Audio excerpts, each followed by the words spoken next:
Hi there, this is Todd Caraway with Gray Swan Software. Today I'm going to show you how to clock out of a shift using your Amber Chron Manager mobile app. So from your cell phone or mobile device, make sure that you have the app open, and then you'll see this screen. And it will show, as it does here, the amount of time that you've been clocked in. In this case, just 3 minutes for us. What we're going to do next is we're going to click the clock out button.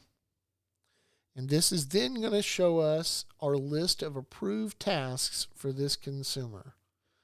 We're going to choose whatever tasks from this list that we performed during this particular shift.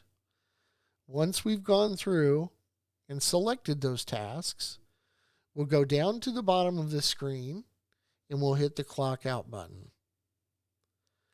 At this point, it'll show that we've clocked out, and it will show the duration in which we worked right here, and the check mark means that our data has been synced with the server. Our shift is now complete, and that's all there is to it. Thanks for joining me, and I sure hope this helped.